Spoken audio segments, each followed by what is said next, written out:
우리가 읽을 말씀은 어제 우리가 보았던 이 아론의 첫 제사 이후에 이스라엘 자손, 특별히 아론의 가족 속에서 임한 좀 매우 유감스러운 또 매우 비참한 장면입니다.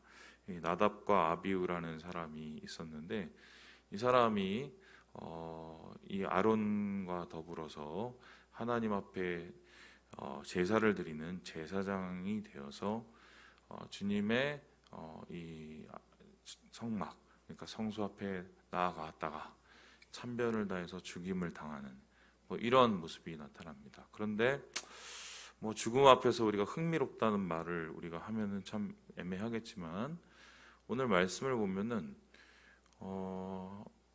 하나님 입장에서 바라보시면 어제 우리가 보았던 아론의 첫 제사 장면과 그리고 오늘 우리가 보는 나답과 아비후의 이 제사 장면의 반응이 다르지 않아요. 그러니까 이게 동전의 뒷면이라고 보면 되는데요. 이게 어떤 말일까요? 우리 함께 2절 말씀을 같이 한번 읽어보도록 하겠습니다. 시작. 불이 여호와 앞에서 나와 그들을 삼킴에 그들이 여호와 앞에서 죽은지라. 여러분 이 구절을 좀 잘 읽으면 굉장히 유사한 구절을 찾게 됩니다. 기억하시는지 모르겠어요. 하나님 앞에 첫 제사를 드리고 하나님 앞에 위임식의 첫 제물을 올려드릴 때 어떤 일이 일어났습니까? 여호와의 불이 이 여호와의 앞에서 나왔다고 얘기합니다. 그리고 그 불이 제단을 향해서 나와서 제물을 완전히 연소시키는, 그래서 하나님께서 그것을 받으시는 그 장면이 우리가 전에 읽었던 이야기예요. 근데 오늘도 사실은 하나님께서 제사를 드리는 이것의 반응에 대해서 불로 화답하셨단 말이에요. 그런데 그때의 불과 지금의 불이 다른 이유는 그때 불은 하나님의 영광이 임하고 이스라엘 백성이 이를 통해서 하나님을 찬양하는 불이었지만 오늘 말씀에 나타나는 불은 사람이 죽고 그리고 사람들로 하여금 매우 두렵고 떨리게 하는 불이었다는 것입니다. 비슷한 제사가 이루어지고 이 제사에 대해서 같은 불이 나타난 것 같은데 왜 이렇게 전혀 다른 생과 사의 갈림길에 서게 되었을까 고민했을 때 오늘 성경에서는 이에 대한 이유를 다음과 같이 설명을 하고 있습니다. 우리 함께 1절의 말씀을 같이 한번 읽어보도록 하겠습니다. 1절입니다. 시작.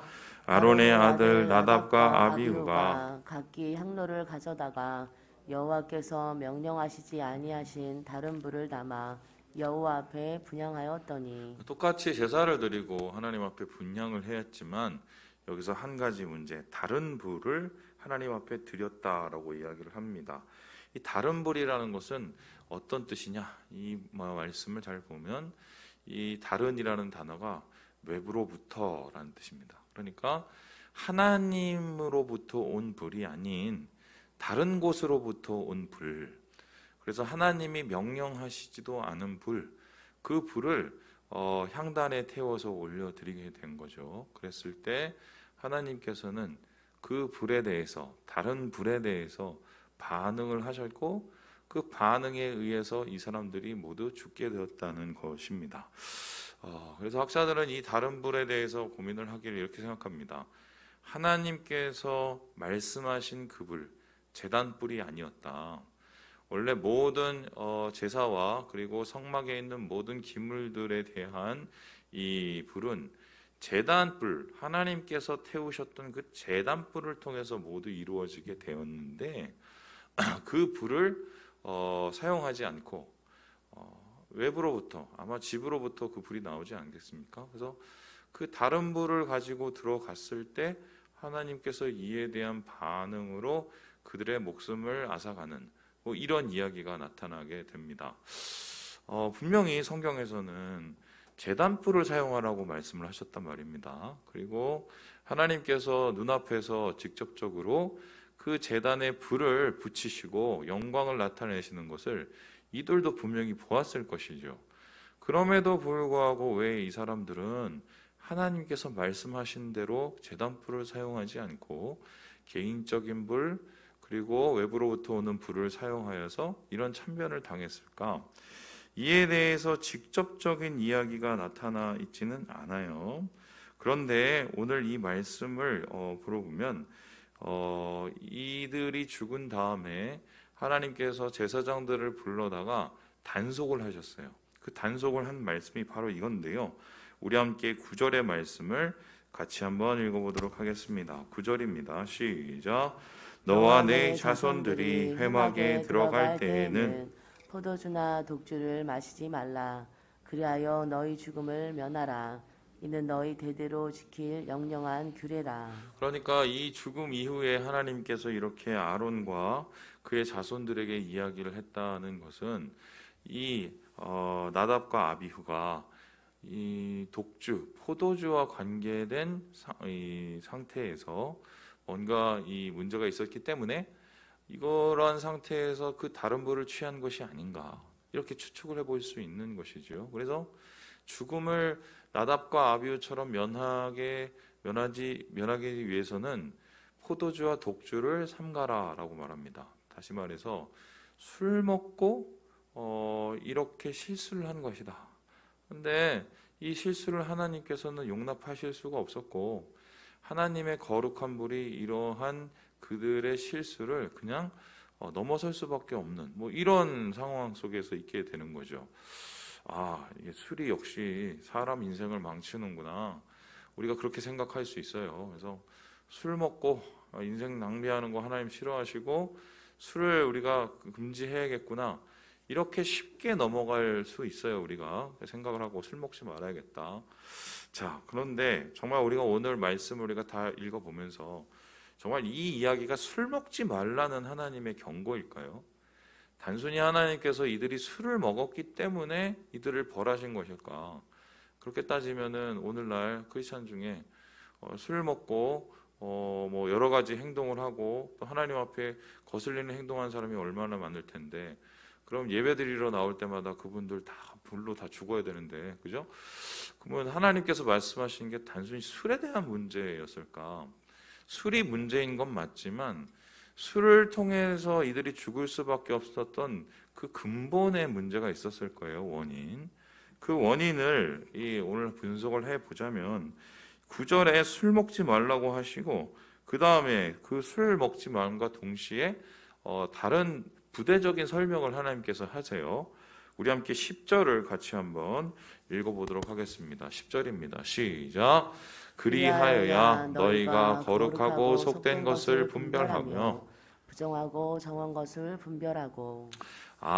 그러니까 이 사람들이 죽은 이유가 1차적으로는 술일 수 있겠지만 가장 근원적인 문제는 뭐예요? 거룩하고 속된 것이 분별이 안 됐다. 부정하고 정한 것이 분별이 안 됐다는 말입니다. 그러니까 뭐가 옳고 뭐가 그른지 그리고 뭐가 하나님이 원하시고 하나님이 원하지 않은지 뭐가 죄고 뭐가 의인지를 구별할 수가 없었다는 상태라는 거죠. 그러니까 술을 통해서 이 사람들이 어떻게 취했겠죠?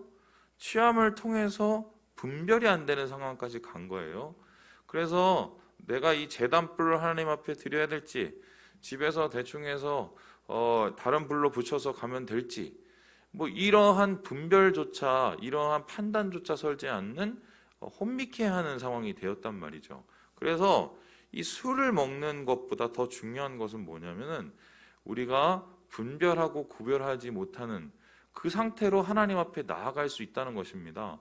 그러한 모습이 하나님을 오히려 분노하게 하고 우리가 하나님의 복을 받기보다는 화를 당할 수 있는 이유가 된다는 것입니다. 그렇다면은 조금 더 우리가 더 이 의미를 확장할 수 있어요. 하나님 앞에 나아갈 때 우리가 예배를 드릴 때 우리 삶 속에서 또 우리가 예배는 삶이라고 얘기하지 않습니까? 하나님께서 원하시는 예배, 하나님께서 원하시지 않는 예배는 뭐냐면은 분별하고 사느냐, 분별하고 살지 않느냐예요. 분별하고 살고 구별하고 산다는 것은 무엇입니까? 앞에서 말했듯이 이 불이 그 불이냐 저 불이냐를 바라보는 것이자 동시에 내 삶에서 무엇이 하나님 원하시고 무엇이 하나님이 원하시지 않는 것을 매일매일 하나씩 하나씩 선택해 나가고 그것을 구별해 나가는 것을 뜻하는 것입니다. 아주 쉽게는 우리가 죄에 대한 모습을 멀리 하려고 노력을 하는 것이고, 더 중요한 것은 뭐냐면 내 마음속에 하나님이 원하시는 의를 쫓기 위해서 사는 그 마음이라고 할 수 있겠어요. 그런데 삶 속에서는 이 술과 같이 그러한 하나님을 향한 마음, 하나님의 의를 쫓는 마음, 그리고 하나님이 원하시는 것을 구하는 그 마음을 자꾸 놓치게 만드는 것이 있단 말입니다. 그 분별을 못하게 하는 것들이 있어요. 그것이 1차적으로 술이죠. 여러분, 술을 먹으면은 더 정신이 또록또록해진다는 분도 있지만, 그런 분 10억 분의 1명 아니겠어요? 그리고 대부분 어떻게 해요? 분별이 안 되죠. 한마디로 판단이 흐려진단 말입니다. 그런데 술뿐일까요? 돈은 어떻습니까? 많은 목회자들이 이 돈 앞에서, 죄송해요, 똥인지 된장인지도 구별을 못하는 경우가 있어요, 없어요? 있단 말이죠. 이 목회자 얘기인가요? 우리 모든 성도죠. 이게 하나님께서 원하시지 않고 하나님이 죄라고 말씀하신 것임에도 불구하고 당장 돈이 되니까 그 돈 때문에 그러한 하나님께서 원하시는 바를 놓쳐버리고 살 수 있다면 돈도 술과 같은 것이 될 수 있단 말입니다. 어디 여기뿐이겠습니까? 요즘에 우리를 더욱 구별하지 못하고 분별하지 못하게 만드는 술과 같은 것이 있어요. 그게 뭐예요? 저는 이거라고 생각을 해요. 이거. 죄송합니다. 죄다 다 게임만 하고 앉았어요. 저 어른 아이 제외하고 제가 게임을 하지 말라는 소리가 아니에요. 할 수 있죠. 근데 예배하는 그 순간 전까지 게임에 빠져서 게임에 이 소위 말해서 하다가 와서 이 앉아 있으면은 눈앞에 목사가 보이겠습니까? 아니면은 예, 그죠? 여기뿐인가요? 어떤 분은 쇼핑에 이게 완전히 꽂히신 분이 있어서요. 인터넷 쇼핑에 꽂히셔서 오는 순간까지 그걸 놓지 못하시고, 그래서 머릿속에는 말씀이 아니라 어느 인터넷 사이트에 얼마 이거 머릿속에 떠오르신 분들 있고, 이런 거는 우리의 마음을 혼미케 하는 것은 굉장히 많죠. 그리고 유튜브도 마찬가지입니다.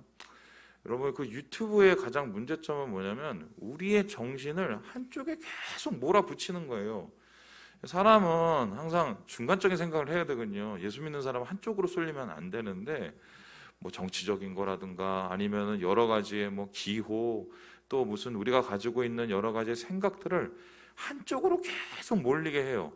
왜 그렇게 하느냐? 그러니까 사람들이 유튜브를 계속 쳐다보거든요. 자기 좋아하는 것만 보면. 그러다 보면 이게 나중에 하나님이 원하는 것인지 아니면은 이 세상이 원하는 것인지 구별이 안 된단 말입니다. 우리가 스스로 그것을 분별하려고 해도 무너지는데, 그러한 판단들을 자꾸 흐리게 만드는 거죠. 그렇게 되면은 결론적으로 예배가 될 수 없고 하나님 앞에 드리는 제사가 될 수 없는, 말 그대로 엉망진창의 모습이 되는 거죠. 그래서 오늘 이 나답과 아비후의 죽음 앞에서 아마 이 아론은 깨달은 바가 굉장히 클 거예요. 분별을 방해하는 것이 무엇이냐, 구별된 삶을 방해하는 것이 무엇이냐, 이 고민을 아마 했었겠죠. 그리고 그전에는 아마 아주 쉽게 생각하던 것을 하나하나 고민하기 시작했을 거예요. 왜 그렇습니까? 안 그러면은 하나님 앞에 제사드려서 죽을 수도 있기 때문이에요. 우리가 지금 분별하지 못해서 바로 죽진 않습니다. 예? 하늘에서 불이 내려서 바로 죽었다는 사람은 없습니다. 심지어는 목사님들이 그 큰 죄를 짓고도 바로 죽지 않아요. 그런데 죽죠. 뭐가 죽습니까? 영혼이 죽어요. 영혼이 죽는다는 건 뭐죠? 하나님하고의 관계가 완전히 끊어져 버리죠.